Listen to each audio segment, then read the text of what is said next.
Assalamualaikum warahmatullahi wabarakatuh. Perkenalkan, nama saya Muhammad Nur Ali Hussein. Di sini saya akan menyelesaikan tugas mata kuliah pengelolaan kelas yang diampu oleh Bapak Ali Sodik. Eh, di sini tugas saya adalah praktek mengajar. Yang pertama membuat silabus, yang kedua adalah praktek mengajar dengan audiens atau tanpa audiens beserta tutorialnya. Di sini saya memilih tanpa audiens. Nah, kemudian saya akan menunjukkan silabus tentang pembelajaran saya. Nah, di situ ada tujuan pembelajaran, B kompetensi dasar, C indikator pencapaian kompetensi, dan D langkah-langkah pembelajaran. Langsung saja kita menuju praktek mengajar digabung dengan tutorial mengajar. Akan saya jadikan satu saja. Nah, langsung saja di sini saya akan mempraktekkan langkah-langkah pembelajaran yang telah saya buat di silabus tadi. Yang pertama adalah salam dan doa yang dipimpin oleh ketua kelas. Assalamualaikum warahmatullahi wabarakatuh, anak-anak. Nah, sebelum kita awali kegiatan pada pagi hari ini, marilah kita berdoa bersama-sama yang akan dipimpin oleh ketua kelas. Untuk ketua kelas dipersilakan memimpin doa. Nah, setelah selesai berdoa, yang nomor 2 saya akan menyuruh untuk membaca surat An-Nas. Karena untuk memulai pagi hari mungkin lebih afdol jika kita membaca sebagian dari Al-Quran. Oke. Kemudian kita buka surat An-Nas, anak-anak. Baik, kita baca Bismillahirrahmanirrahim. Shadaqallahul adzim. Oke. Yang ketiga di sini saya membuat tentang mengabsen kepada anak-anak. Saya absen dulu ya, anak-anak. Oke. Siapa yang tidak masuk hari ini? Siapa yang izin? Siapa yang sakit? Baik, saya akan mengabsen satu persatu dari kalian.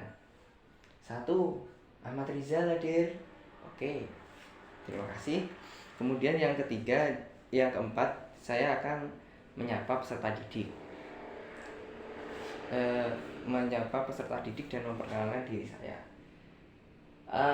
Apakah kalian masih ingat dengan nama saya? Apa jargon kita? Semangat, Allahu Akbar, Allahu Akbar, Allahu Akbar. Nah,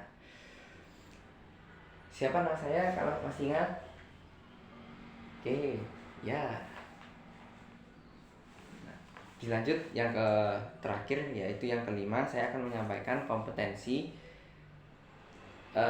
yang akan kita bahas pada hari ini. Yang pertama adalah saya akan menyampaikan, kemudian murid akan menanya, mengamati, mengeksplorasi, kemudian mengasosiasi dan mengomunikasikan materi tentang Khalifah Abu Bakar bin As-Siddiq. Baik anak-anak, kali ini kita akan belajar tentang materi Khalifah Abu Bakar As-Siddiq. Apakah ada yang sudah mempelajarinya di rumah? Kalau belum, mari kita buka halaman 72 tentang Khalifah Abu Bakar As-Siddiq. Nah, di situ riwayat Abu Bakar As-Siddiq. Abu Bakar lahir pada tahun 573 Masehi. Nah, di situ Abu Bakar lahir setelah tentara Gajah 2 tahun setelah tentara Gajah menyerang di Mekah. Nah, nama aslinya bukan Abu Bakar, tetapi dulu nama aslinya adalah Abdul Ka'bah. Nah, setelah masuk Islam, kemudian nama Abdul Ka'bah itu diganti oleh Nabi Muhammad menjadi Abdullah bin Abi Quhafah At-Taimi. Kenapa diganti menjadi Abu Bakar? Karena Bakar yang artinya cepat pada masuk Islam, kemudian digelari As-Siddiq karena membenarkan Nabi Muhammad pada saat Nabi Muhammad Isra Mi'raj. Nah, jadi di situ kan di zaman jahiliyah itu banyak sekali yang tidak percaya tentang Isra Mi'raj Nabi Muhammad. Kemudian di situ Abu Bakar yang pertama kali percaya dan membenarkan tentang Isra Mi'raj. Kemudian Abu Bakar menjadi khalifah, yaitu 2 tahun 3 bulan 3 hari. Nah, jadi singkat tapi insya Allah membawa perubahan yang sangat besar. Dan meninggal pada usia 63 tahun. Kemudian Abu Bakar ini masih saudara Rasulullah, tapi jalur Murrah, Ka'ab bin Murrah. Jadi masih ada sanad atau sambung dengan Rasulullah di mbah-mbahnya. Kemudian Abu Bakar sudah lama bersahabat dengan Rasulullah. Kepribadiannya sangat mulia. Jadi Abu Bakar ini sebelum masuk Islam pun dia tidak mengikuti apa yang telah kaum jahiliyah, kaum yang belum masuk Islam, kaum di jahiliyah itu melakukan tradisi-tradisi yang buruk. Tetapi Abu Bakar berpegang teguh sebelum waktu Islam itu sudah berpegang teguh untuk tidak melakukan hal-hal yang menjadi kebudayaan kaum jahiliyah, seperti memendam anak perempuan, seperti minuman keras, zina, dan lain sebagainya. Ia dikenal memiliki sifat lemah lembut, pemurah, ramah, pandai bergaul, dan suka menolong. Nah, ini bisa dipraktekkan kepada kalian semua tentang sifat-sifat Abu Bakar ini. Abu Bakar itu sudah terhormat di kalangan kaum Quraisy karena yang pertama keturunan dari kalangan bangsawan, yang kedua mempunyai ilmu dan kecerdasan yang luas, memiliki harta kekayaan yang melimpah, yang keempat sebagai penanggung benda berharga yang terpercaya. Nah, jadi Abu Bakar ini sebelum masuk Islam itu sudah mempunyai sifat-sifat yang luar biasa. Nah, yang B, pengangkatan Abu Bakar As-Siddiq menjadi khalifah. Mengapa kaum Quraisy mengangkat Abu Bakar sebagai khalifah? Yaitu ada 3 faktor. Yaitu menurut pendapat masyarakat umum, yaitu masyarakat umum, seorang khalifah hendaknya dari kaum Quraisy, dan termasuk Abu Bakar itu termasuk dari kaum Quraisy. Jadi sudah sepatutnya dipilih menjadi khalifah. Yang kedua, Abu Bakar satu-satunya sahabat yang ditunjuk Nabi Muhammad menggantikan imam.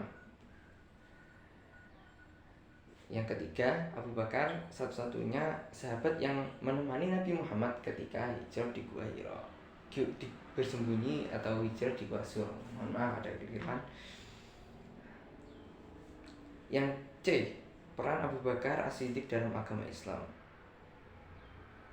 Karena dorongan semangat dan pembelaan Nabi Muhammad pada masa perjuangan Islam, ia tidak segan-segan. Jadi Abu Bakar itu sangat-sangat dermawan untuk memperjuangkan dakwah dan juga berjuang untuk agama Islam, itu sangat luar biasa. Yang pertama,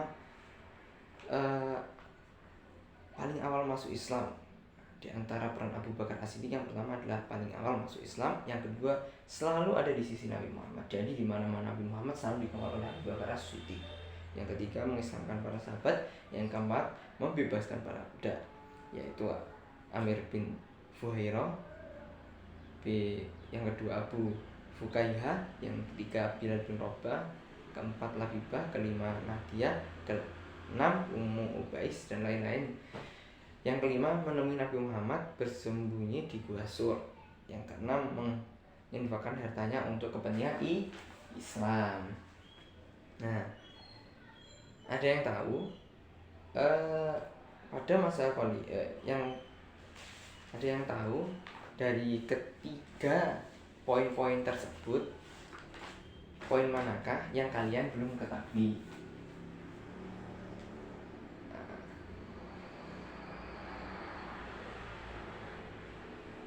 Oke, jika tidak ada pertanyaan, kita lanjut ke poin D, yaitu masa kekhalifahan Abu Bakar As-Siddiq. Sebelum Nabi Muhammad wafat, beliau telah menyiapkan sepasukan tentara di bawah pimpinan Usamah bin Zaid. Nah, di sini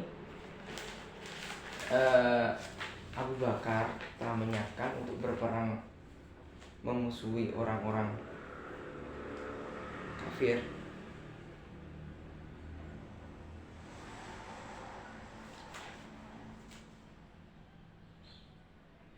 Nah, tetapi Usamah lebih setuju untuk memerangi orang-orang yang murtad. Nah, kemudian di situ Abu Bakar sudah berpegang teguh bahwasanya dia tidak akan melepas bendera Rasulullah atau mengingkari kepercayaan mengingkari kepercayaan kepada Rasulullah, amanah dari Rasulullah, yaitu tentang mengangkat Usamah sebagai panglima perang dan menyerukan pertempuran melawan orang kafir, bukan orang murtad. Jadi pendapat Usamah ditolak karena tidak sesuai dengan amanah dari Rasulullah. Kemudian pada saat itu juga kaum Quraisy pada saat itu juga orang muslimin ingin mencabut Usamah sebagai panglima perang. Jadi dicabut, tetapi Abu Bakar juga tidak mau karena itu telah merupakan amanah dari Rasulullah. Kebijakan Abu Bakar saat menjadi khalifah, yang pertama apa? Oke, menumpas nabi palsu. Ada 4 nabi palsu. Nah, ini ada 4 nabi palsu pada zaman Abu Bakar, yaitu Musailamah al-Ghazal, Taimiyah, dan Al-Aswad Al-Ansi, dan Laihah bin Kuwailid. Nah, yang kedua memberantas kaum murtad dan enggan berzakat. Yang ketiga mengumpulkan ayat-ayat Al-Quran. Yang ketiga mengumpulkan ayat-ayat Al-Quran. Yang keempat memperluas wilayah Islam. Nah, oke, dari poin D tersebut, apakah ada yang tanyakan? Oke, jika tidak ada, kita lanjutkan poin C, itu keteladanan Khalifah Abu Bakar As-Siddiq. Apa saja keteladannya? Nah, 1, rendah hati dan peduli.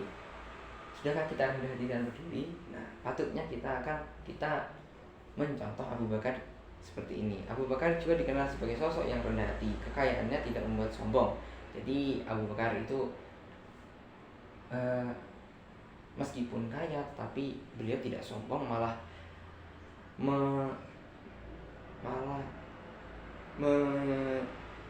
dermawan, malah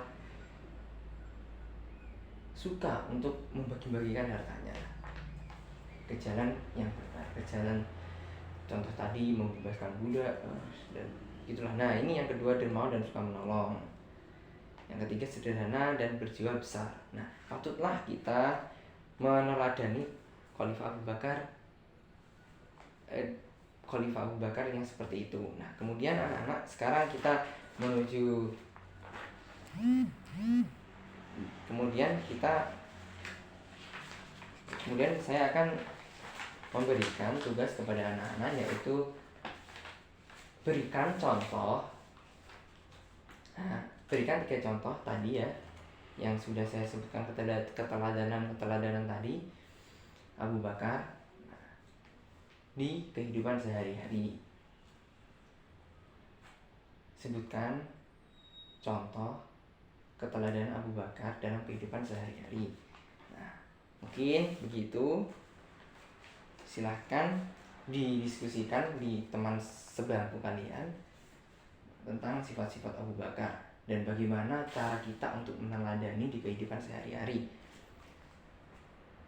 Oke, kemudian saya akan menyampaikan. Nah, di sini kegiatan inti sudah selesai. Kemudian saya akan menutup dengan menyampaikan rencana pembelajaran pertemuan selanjutnya. Baik anak-anak, sekarang di pertemuan selanjutnya kita akan membahas tentang Khalifah Umar bin Khattab. Nah, saya harapkan teman-teman dapat, sebelum kita memasuki pelajaran, kita belajar terlebih dahulu tentang Umar bin Khattab. Nah, mau dipelajari di rumah. Oke. Baik, terima kasih. Itu saja yang dapat saya sampaikan. Masih semangat? Semangat. Bagaimana jadwalnya? Oh, masa lupa? Oke. Masih semangat? Semangat. Allahu Akbar, Allahu Akbar, Allahu Akbar. Oke. Silakan ketua kelas dipimpin untuk menutup pelajaran pada pagi hari ini. Ketua kelas dipersilakan. Baik, terima kasih. Dari saya ada kurang lebihnya, mohon maaf. Allahumma muwaffiq. Komentar. Wassalamualaikum warahmatullahi wabarakatuh. Baik, begitu tentang tahap-tahap langkah-langkah pembelajaran. Mungkin banyak sekali kesalahan ya, karena saya juga baru pertama kali ini membuat tutorial mengajar atau langkah-langkah pembelajaran. Dari saya sekian. Wassalamualaikum warahmatullahi wabarakatuh.